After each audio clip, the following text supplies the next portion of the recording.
Most people don't realize you can test 2027 features on your PC right now today without waiting years for an official release. This build stays stable, saves storage, and never expires. I'll show you exactly what's inside and why it's worth trying before everyone else catches on. Hello and welcome to HT. If you're one of our regulars, good to have you here again. Today we're putting Tiny 11 27H2 v4 up against Windows 11 to see how they really compare. If you want to get your hands on this OS, the link is sitting in the pinned comment along with the installation video over on our channel Apidus. Before we get into it, you should know this is a premium build. By the end of this video, you'll understand exactly why. Keep an eye on the screen for what's included and you'll see why it's worth it. Let's start with something simple, the number of pre-installed apps. Windows 11 comes with a crowded start menu, pins everywhere, recommendations everywhere. 34 apps are already sitting on your system, and most of them you can't even remove. That leaves Windows 11 cluttered and unfocused from the moment you turn it on. Tiny 11 is the opposite, a clean start menu, 0 pinned apps, 0 recommendations, and the pre-installed app count sits at 0 too.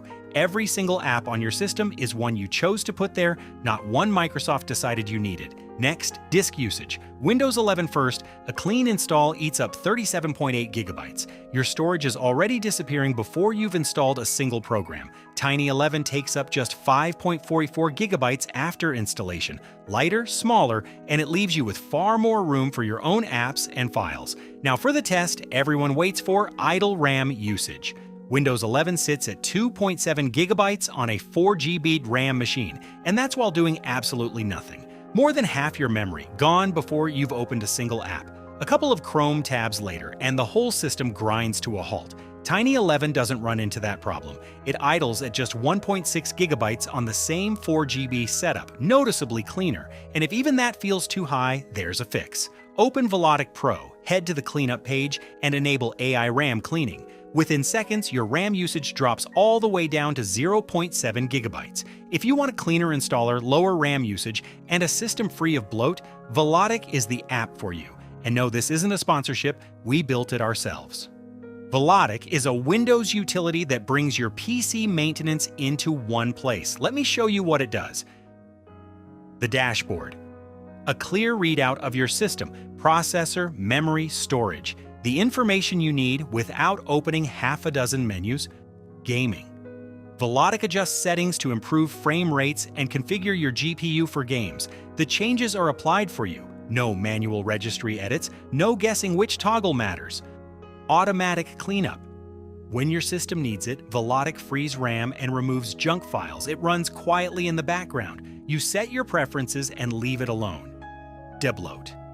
Choose a pre-built profile or create your own. Remove bundled software and services you do not want. Windows stays, just leaner, closer to how you prefer it. App installs. Search for software inside Velotic and install directly. One step, one source. No third-party download sites, no extra installers bundled in. Compression and power tuning. Compress disk data to recover space, up to 70% on supported files with no noticeable performance hit. Separate tools tune the CPU for lower heat and better battery life on portable machines.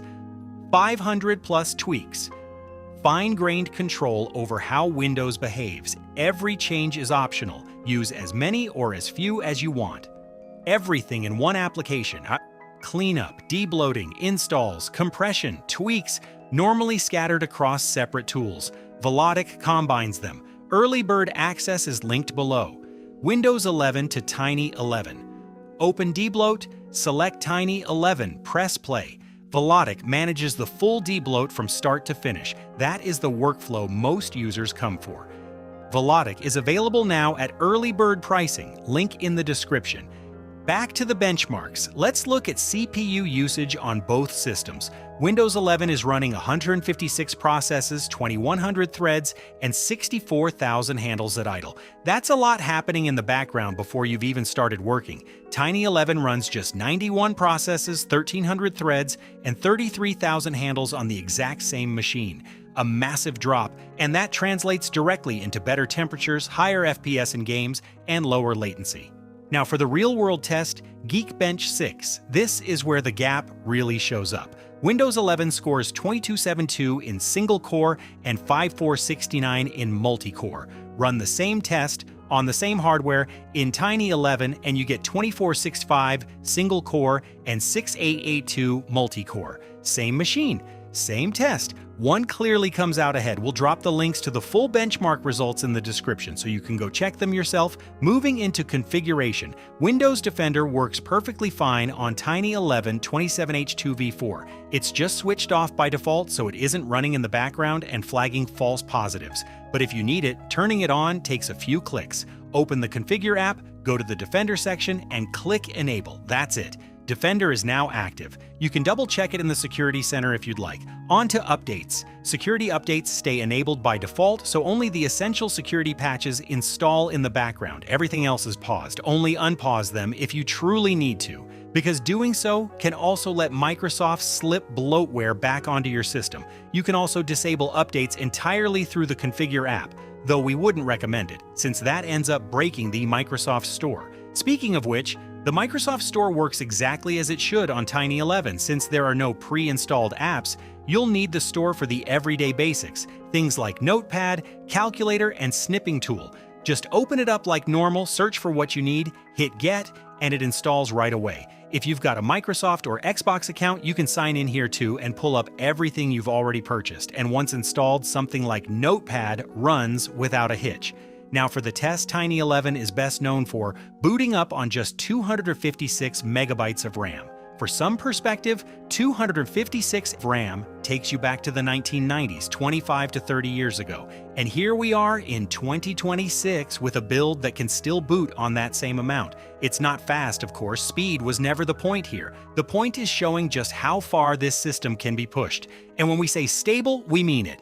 Even at 256 MB of RAM, it doesn't crash. We've kept our end of the deal. Now it's your turn. Like this video and subscribe if you haven't already. You'll find the purchase link for Tiny 11 in the pinned comment. What you're really paying for is security and support, things the free builds simply don't offer. Yes, free versions exist, but they come with risks. Some are unstable, some are broken, and some have malware hiding inside. Here's the simple version of it. You get a safe, stable OS built for real work and everyday use. And if anything ever goes wrong, we're right there to help. So grab it now before the offer's gone. Thanks for watching. This is the Harbor of Tech sailing off.